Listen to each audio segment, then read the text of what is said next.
Welcome to No Holding Back with me, Susan Estridge, the podcast where I bring you the biggest names from the worlds of media, politics, and law. We dive into unfiltered, unapologetic, and insightful conversations.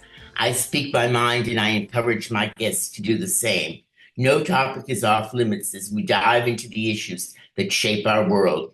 Today, I'm joined by one of my favorite people in the world, somebody who taught me more about politics than probably anybody I know. Jack Corrigan was my right-hand man, both when we were both teenagers back in the 1988 campaign. We worked together in the 1980 campaign for Ted Kennedy. We worked together in 1984 for Fritz Mondale and Jerry Ferraro. We worked together over the years. Jack has been involved in countless presidential, statewide, Senate, and House campaigns, and knows the ground game better than anyone I know. He's a graduate of Harvard College and Harvard Law School. He teaches part-time at Harvard Law School and practices law in Boston. He saved me more than once from legal problems in Boston, and it's an honor and a pleasure to welcome Jack to No Holding Back. Thank you, Susan. I Well, like to say we're a couple of the best political minds of the last century. The last century, that's right. But we're still around, and you're headed to Pennsylvania for this one because Pennsylvania is a state we've got to win. And one of the things people keep talking about is how this election is going to be won on the ground. And I think most people have no idea what that really means. And you've been doing that for decades. Tell us what a ground game is and how you play the ground game and what you think looking at these two campaigns in terms of their ground games and how much difference that really makes. Well, it makes a big difference when you have essentially a jump ball, which is what the election seems to be in virtually all of the key swing states. The polls have both candidates tied. So a ground game is a get out the vote effort. In traditionally, that meant people going door to door. You had famous examples of it in like Chicago, the famous daily political machine, where city employees would essentially take a precinct or a ward and be responsible for turning out the Democratic votes. And they would go door to door and drag people out. Literally. Sometimes, well, in that case, literally, and it was, taxpayer funded. In more recent, more liberal precincts, the McCarthy and McGovern campaigns of 1968, 1972, volunteers, they had a lot of paid staff organizing, but the bulk of it was mostly women and young people going door to door to drag out in those examples the more progressive voters. Obviously, it didn't help in the general election very much, but it probably did secure McGovern the nomination.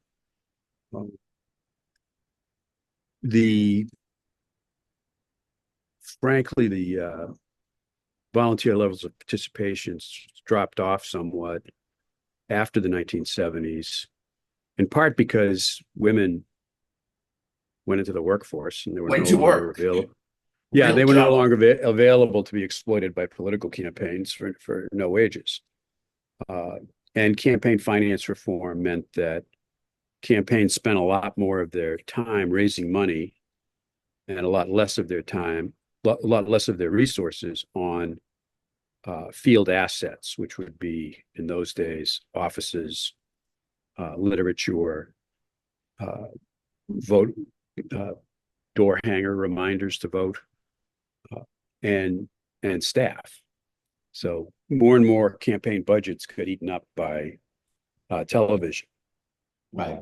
Expensive television ads and commissions for the people who make the ads and place them. So traditional field organizing dropped off somewhat. I think probably the last campaign that emphasized it as much as was the 1988 campaign, where our candidate was a product of the 60s and 70s and a true believer in precinct organizing, door-to-door efforts. But after that, things got sloppy in the Democratic Party. They improved a great deal with Barack Obama.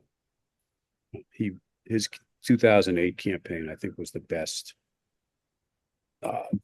most well-run field organization I've seen at a presidential campaign level. They're very thorough, very precise, very well resourced, because of course Obama was the first candidate on the Democratic side to forego federal matching funds and just leave it to volunteer donations, put on steroids by the internet to fund his campaign. So that gave him more money. Did he raise more? Tons, That's the way it's done now, right? By orders of magnitude, yeah. And that was not. It wasn't the way campaigns are funded now, which is a lot by in super PACs and independent expenditure entities that take corporate money and are really not. Their only restriction, legal restriction, of course, is they're not supposed to coordinate. But they do, don't they? One would think so, yeah. The law being what the law is. So Barack Obama turned down federal funds, raised money on his own, and spent a lot of it on the ground. What did he do Correct. on the ground that was so smart? Well, he hired young, energetic staff people. They recruited lots and lots of local volunteers, and they sent them door to door. There are ways in which modern technology has made organizing easier, but it's also made it less of a person-to-person interaction and more of a remote interaction.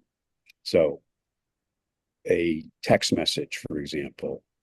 Get them all day long. All day long, and they interrupt you, and they're the same old tired rhetoric about how critical this particular race is, and why they need you right now, or when their reporting deadline is, or something. But they work. Those text messages, they must work, or I wouldn't get so many, right? Well, the question is, what does work mean, right? So their rate of return is very low, but you can send thousands of them for very little money. And it's the same thing that happened when direct mail came in. Direct mail was if you got a 1 or 2% return, sent out 100 pieces of mail and got 1 or 2 people to give, you built your list and it paid for itself. That's much more expensive, and now it's far less effective because people are used to it. On the other hand, the sort of modern technology and the internet, it enables much more efficient staff communication, because you can send a directive to your entire field staff, tell them to focus on this particular group of voters, or remind them that the early voting has started. You must focus your efforts on getting people who are going to vote early, to the polls. You can standardize your sets of instructions and your scripts, and your targeting information, and you can communicate instantaneously. Now, if those people then turn around and go door to door, they'll have a higher rate. They'll have it's much more labor intensive, but it's much more effective per contact. What do you mean by effective? Are you actually persuading people when people go door to door, or is it not merely, but is it more like you're collecting your ones and twos, your people who were inclined to vote for you, and then making sure on election day you get back in touch with them and they vote? I think I don't think a lot of people are being persuaded this year one way or the other. They may be persuaded to vote or not vote. They may decide to vote just because some nice young person came to the door, and they will prioritize voting over sleeping late, getting to work, whatever else is competing for their time and attention. The evidence is there's been some academic studies done. A guy named Donald Green out of Yale and I think now Columbia, that if you visit 13 people and talk to them, you'll increase your margin by 1 vote. Now those are studies that involve individual canvassers who don't know the people they're visiting. What's never been studied from an academic standpoint, as far as I know, is how much more effective it can be if it's a person you know from your neighborhood who you're going to encounter again, and to whom you feel some sense of connection or accountability. A precinct captain, in other words. Yeah, I remember the first time I canvassed was in high school, and I canvassed all my parents' friends and kept track of who said they weren't voting and told my parents. And I had no idea that I was doing something effective. Well, did your parents then encourage them to vote? Yeah, that was the whole point of it. What did you that's do? good. Told Susie you're not going to vote? Yeah, no, that's good. That's good. I think, when you visualize this, visualize some relative who's distracted, maybe housebound, not in the best of health, someone who doesn't want to put in the effort to walk to the polls or drive to the polls and wait in line, maybe now. Some legislative change, some changes in the rules in the last 4 years, especially since COVID, have helped us boost turnout. That would be vote by mail and the prevalence of early voting, which came in a lot of places as a response to COVID because we didn't want people standing in lines close together on election day. So that has made turnout a lot. That has improved turnout and made it easier because all you're asking someone to do is fill out the ballot and put it in an envelope. That's easier to do than going to the polls and standing around. Are some of these campaigns, as I understand it, the Trump campaign has sort of contracted out a lot of their ground game. Is that as effective? Right. What does that really mean? Well, it's arguably a more rational deployment of resources. If the ground game, if the entity you've sent it out to is getting $50 million a month from Elon Musk,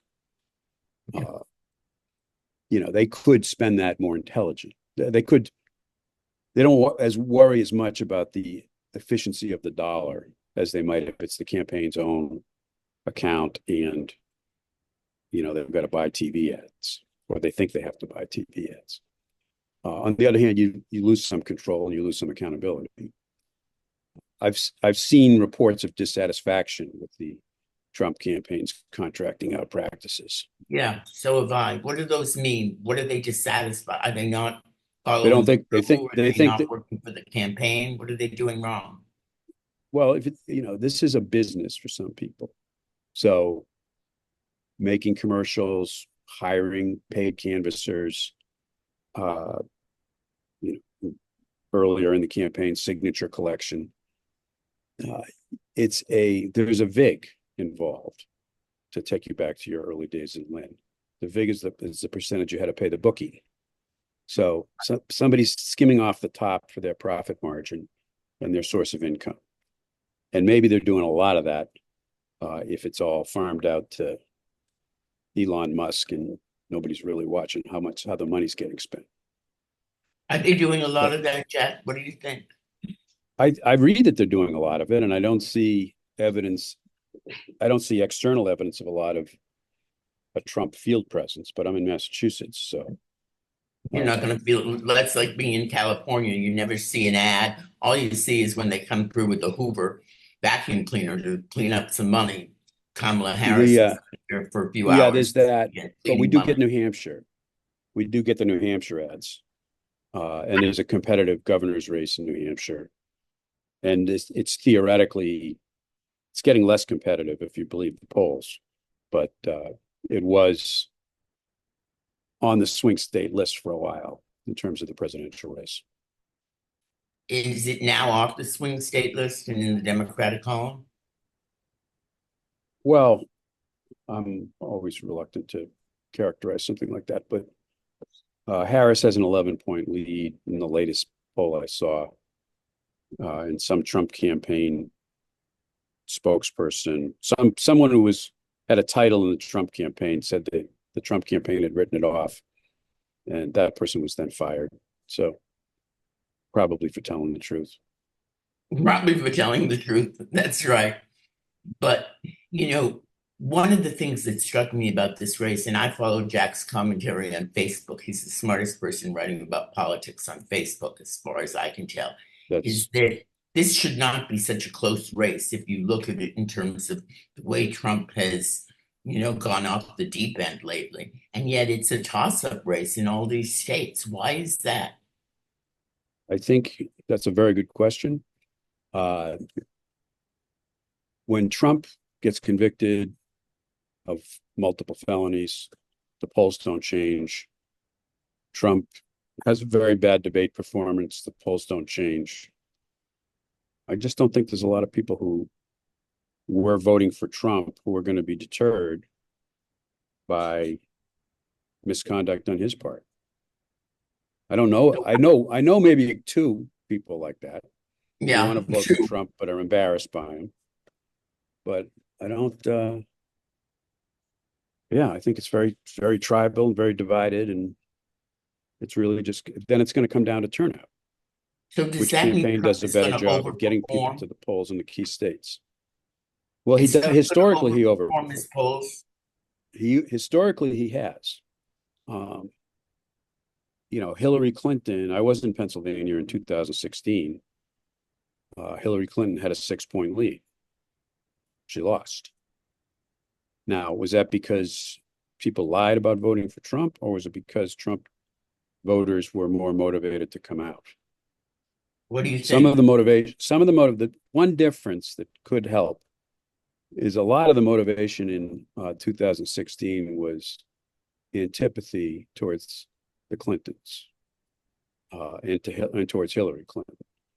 I think there's a lot less antipathy towards Kamala Harris. There's more of a sense of don't really know who she is on the part of the voters, but they knew who Hillary Clinton was and they had very strong opinions about it. So I think that may have contributed to Trump's turnout advantage in 2016. There was also some complacency on the part of the Clinton campaign because of the polls. And thought they were going to win.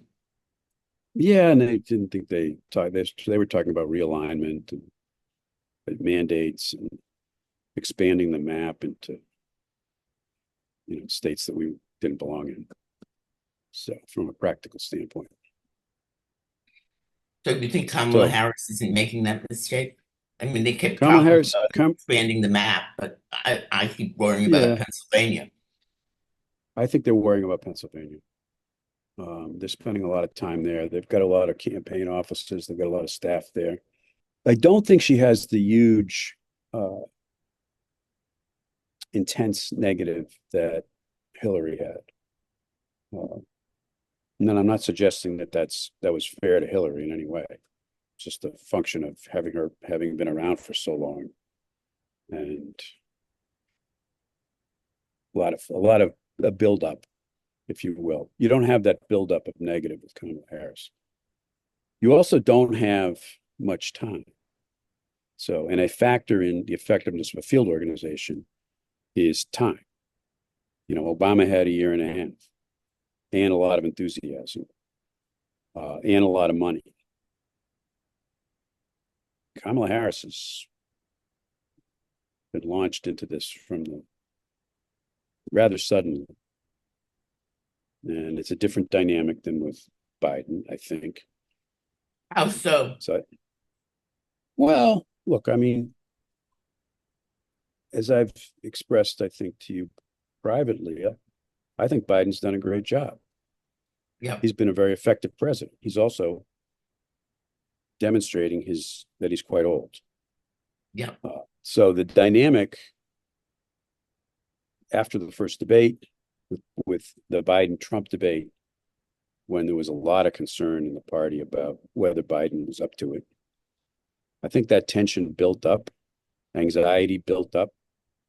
So when he decided to step aside, that transformed itself into enthusiasm for Kamala Harris.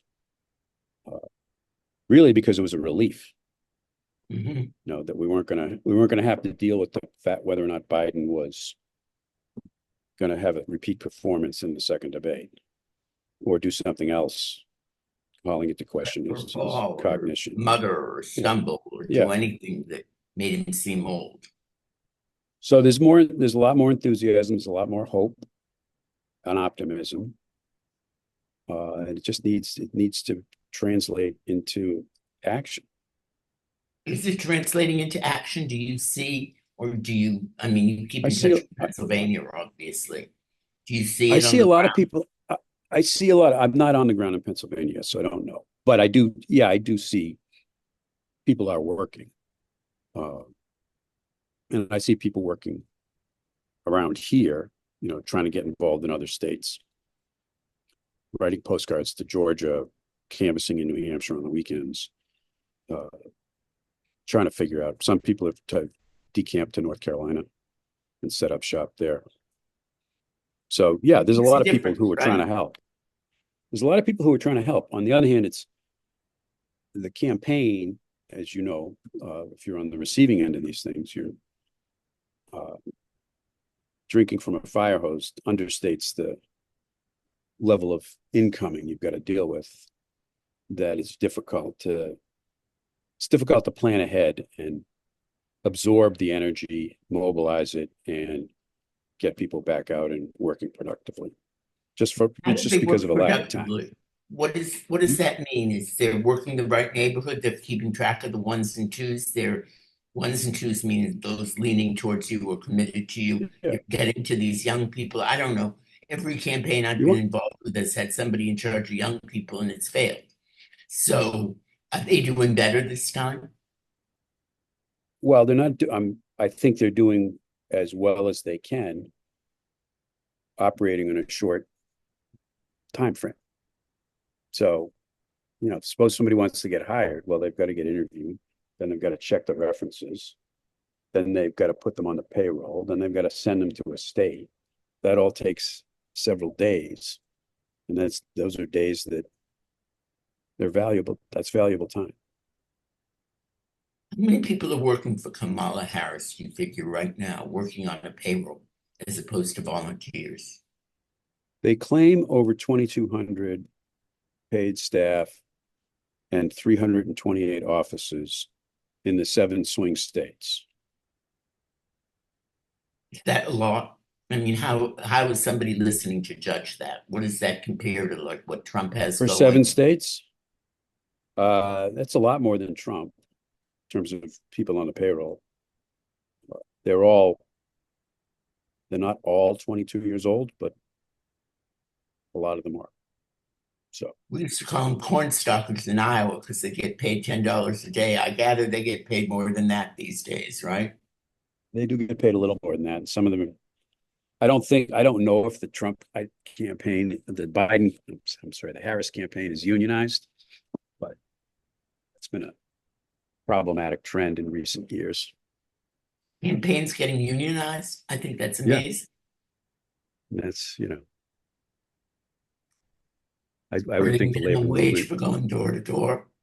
yeah, the labor movement would be, I think the labor movement probably prefers that people not join campaigns since they only exist for about 3 months and then they Well, go out of is the labor business. movement doing much on the ground? I mean, she's got a lot of union support. How much are they giving her on the ground? They're doing a lot, particularly the SEIU, Service Employees Union, and AFSCME are deploying people. Uh, they'll pay their staff, their retirees to go to a state and canvass. That's mostly focused on union members, but there's a reasonable number of those in the key states. And what does Kamala Harris need to do in your mind in the next, I don't know how many days, to open this thing up? I mean, if there aren't a lot of persuadables out there, what does the candidate actually contribute to this effort? I don't know that the candidate's I think she's done a wonderful job making a first impression. I think she did a very good job in the debate. Yeah.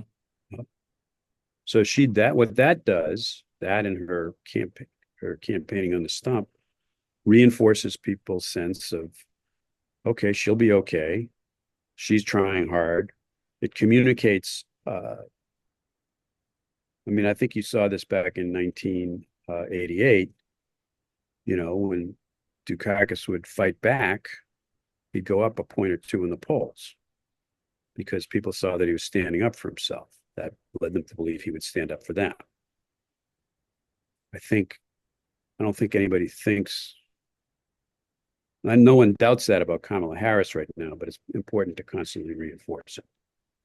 That she'll fight back. Well, what is she supposed to Yeah. do? I keep remembering that incident we had in '88 when Lee Atwater put out the story that Dukakis was mentally disabled, that he was depressed, that he had, seen a psychiatrist, God forbid.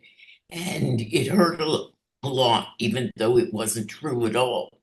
And it makes me nervous that Trump repeats these things about mental disability. And if he repeats them enough times, do people start believing in them? I don't know the answer to that. He's obviously trying to get something started. I don't think there's any evidence of Kamala Harris having any mental impairment at all. No. Somebody pointed out, okay, so Trump just admitted he lost to a mentally disabled person in a debate. Yeah, I thought that was very funny. Yeah, but with Dukakis, there was an explanation around he had lost the election, he fell into a depression. There was a sort of background story, and what they were really saying was, you don't know who this guy is. Mm-hmm. And they got cooperation from President Reagan and getting that Called message out. Yeah, but it was just a national story. Yeah, it was just a slow down. You don't know that much about this guy. Is that effective against Harris? That argument that she's a risk? They're trying to make it seem like that Donald Trump, everything bad about him, which is why he doesn't fall when he does his repeat craziness, but you don't really know Kamala Harris. Right. So that's what they're trying to communicate. You don't really know her. But on the other hand, if you think the most important factor in this election is your attitude, your opinion of Donald Trump, you don't need to know that much about her except that she's not Donald Trump. But she's otherwise acceptable. Voters you think are going in that direction or voting? Is the issue in this election Trump or is the issue Harris? I think the issue is Trump. For some, the issue is the economy, and they ascribe blame to Biden for that. I don't really know how well they've thought that through, but they're complaining about inflation primarily. Right. And that's Biden's fault, so therefore a vote for Trump. It's hard for me to follow the logic of it because my pension, my IRA has doubled since Biden became president. Right. And yeah, I pay a little more for eggs than I want. But why doesn't Harris, Harris has to walk this fine line between being the candidate of change in the future and being vice president under Joe Biden, when there seems to be a consensus that I don't understand entirely, that Biden wasn't a good president. And I think he was, but she can't run on that. I think she's done a pretty good job of making the case that, she's happy to stand with Biden on much of what he's done, but she's going to be turning the page, which is kind of obvious. She gave a tough speech on immigration. Will she be believed on that speech? And what's going on with the immigration issue, do you think? Well, I think the will she be believed on that issue? She should be. Historically, and I don't know whether this is, I'm going to wander into some dangerous territory here, Susan, but Oh, good. We like dangerous territory here. women candidates have set out to prove that they're tough. Right. So the governor who held the record for most executions in the United States before George W. Bush broke it was Ann Richards, Right. our liberal hero. Dianne Feinstein was a crusader on death penalty issues. In my view, the wrong direction. But there's some tendency for is it right for me to ascribe that to gender? Yes. So Yeah, I remember when Gary Hart was running once against a woman and she rode around in a tank. I thought that was the clearest example I thought of that. overcompensating. Yeah. Yeah. So Is Kamala uh Harris tough enough? is she what? Tough enough. Well, she keeps talking about shooting people who break into her house. I So noticed that. and she owns a gun, apparently. She and Tim Walz both own guns. So that's probably a first. Yeah. And does it work for them? Do you think they've neutralized that issue? Because it used to be that the gun issue was a big issue for liberal Democrats. I think I don't think it's going to work with the real gun nuts. No, but the gun nuts are never going to vote for a Democrat. But I think the cultural signals are pretty good. She was a prosecutor. He's a Midwestern football coach and teacher and plenty tough. They both own guns. They're not. They're not Massachusetts They're, liberals. yeah, and they're obviously trying to make her into a San Francisco liberal, but by She's San from Oakland. Francisco terms, she's not very liberal at all. No, she So, isn't. She's been attacked in California terms for being too tough when she was a prosecutor, which is, right, the right place to be. Well, how do you right. see Pennsylvania? I mean, is Pennsylvania critical to her winning? Is there any path to the White House that doesn't go through Pennsylvania? There are theoretical paths, but I think it's going to come down to Pennsylvania. And what do Pennsylvania, or you could see in Wisconsin Pennsylvania? and Michigan and Wisconsin. I think she's got a narrow lead. I trust that narrow lead more than I trust Hillary's 6-point lead. But I do think it's going to depend on the effectiveness of the field organization. They got to drag every How last person effective to the is it from polls. your point of view, looking at it? I know you're not there yet, but just looking at what's going I think on. I think they're doing everything right in terms of staff deployment and uh, placement of offices and trying to get people involved in the campaign. And I have to assume that they're doing a better job than Hillary did of involving local people from Pennsylvania. Why Hillary didn't involve local people? No, not really. Why not? I don't think they thought, I don't think they had a lot of local enthusiastic supporters. And just having these rallies, I mean, when I was asking you what a candidate does, I mean, she travels for the next 38 days or whatever it is. She'll be traveling around the country holding rallies, right? And Yep. those rallies take lots of preparation that would otherwise go to field organizing, but Mhm. they take lots of preparation. Do they generate enough enthusiasm to make up for what they cost in terms of, resources and getting people out there? Yeah, probably.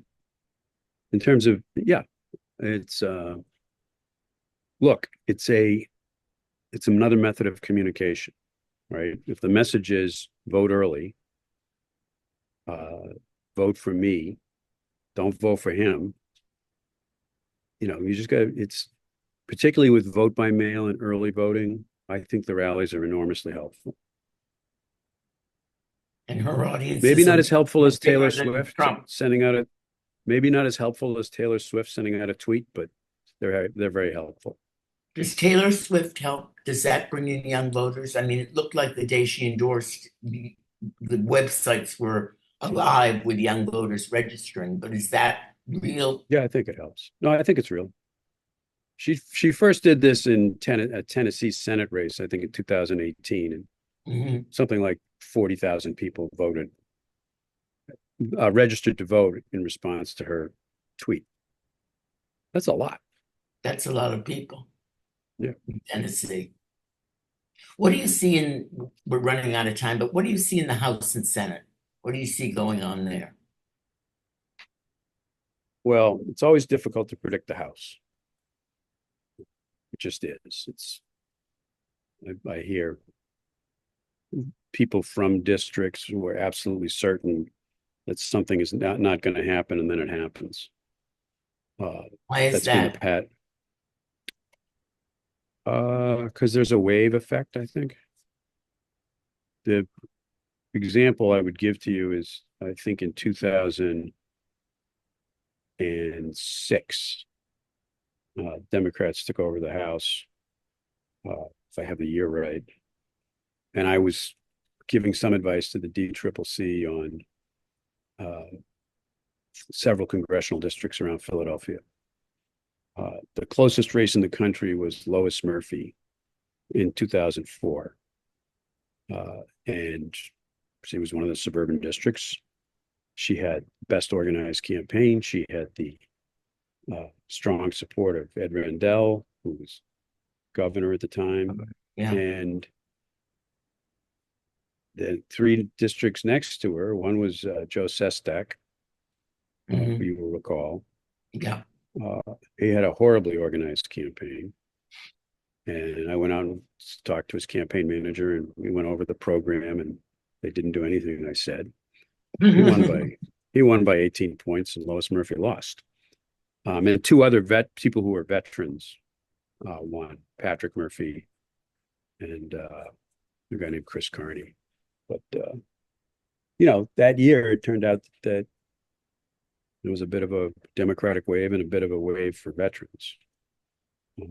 So it wasn't a function of the campaign itself. That's the House. In the Senate, you got to believe it's going to take some magical thinking for us to hold the Senate, I think. John Tester in Montana, does he hold his seat? Doubt it. It's the toughest race in the country, isn't it? That's what they say. And, Sherrod Brown was behind in Ohio. But he's That wasn't pulled looking ahead, good. hasn't he? His competitor has been off Yeah, the deep well, end. yeah, we'll see. Sometimes that matters and sometimes it doesn't. It's very hard. The fact that the candidate is off the deep end is not hurting the Republicans at the presidential level. So it may or may not hurt them at the Senate level.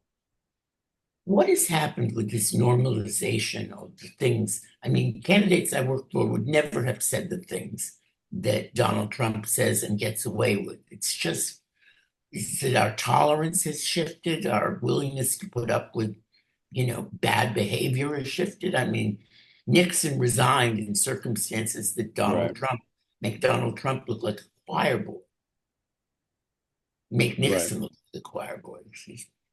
So I think it's something of an understanding of the modern media climate and Trump being smarter than we give him credit for. So if you go back to 2015, he didn't hurt himself when he came down the staircase going on about Mexicans being rapists and criminals, because there was an audience for that. He gave an interview. He one day made fun of a handicapped reporter. Right. And said he didn't know the guy, but then it turned out he'd spent a day with the guy. I think he was starting to lose support over that because there's no real constituency for making fun of handicapped people. So 3 days after he did that was the first time he called for a ban on Muslims coming into the country. The news media and the liberals went crazy But there was an audience that wanted to hear that, and they didn't want to hear. So he changed the subject very effectively by creating a controversy in another direction that would actually work to his benefit. That's part of how he survives, I think. He changes the And subject. how's he doing that now? Not very effectively, in my view. He tried to do it. He tried to change the subject to race right away, Right. questioning whether she was black or Indian or whatever. And I don't know what this mentally disabled thing is, but it seems to be some other. You know, he draws his negative attention to himself, but maybe he communicates something. He's trying to communicate something damaging about the other candidate. He's willing to be the subject of criticism if he thinks that criticism is somehow helpful to him. On the other hand, Susan, the governor of North Dakota thought it was a positive thing that she killed a dog. I know. So isn't that amazing? I've lost touch with what's rational and acceptable. Well, that didn't turn out to be rational and acceptable, did it? Bobby Kennedy Jr.'s campaign seems to be about having a worm in his brain, a dead whale on his of dead animals. I mean, he's yeah. And what does that Yeah, say about Trump that he makes a deal with him? That he'll do anything. There's nothing new in that about Trump. You're right. It's amazing. Any predictions at this stage? Would you dare to make a prediction? I think it's going to be a close election. Do you think Trump will ever? I mean, you're a lawyer, you're a law professor. What about all these lawsuits Trump is already filing? What's going to happen there? They'll be just like the lawsuits he filed in 2020. None of them will succeed. They will be in the news for a while, and there are people who will think that, you know, somehow he was wrongfully denied the election. That is assuming we come out ahead. Yeah, if we come out behind, you can be sure that we'll concede gracefully and Trump will act arrogantly and horribly. That's been the pattern in the past, yeah. It's really stunning. It's really stunning. So, Jack, thank you so much for taking the time to talk Susan, to us today. My pleasure. Nice to see you. We'll check in with you in Pennsylvania and find out what's going on when you're actually there and see if we're going to win that one. You've been listening to No Holding Back with Susan Estrich. I want to take this moment to thank Jack for joining me today for such a candid and thought-provoking conversation. If you enjoyed the show, make sure to subscribe so you never miss an episode. You can listen to us on Apple Podcasts, Spotify, or wherever you get your podcasts. You can also watch every episode on our YouTube channel. Please leave a rating and review, as I always have to ask for, on your chosen platform. It really helps us reach more listeners and keep the conversation going. Follow us on X at No Holding Back FM. And for my weekly column, visit our website, esrichgolden.com. Thank you so much for listening, and we'll see you next time on No Holding Back.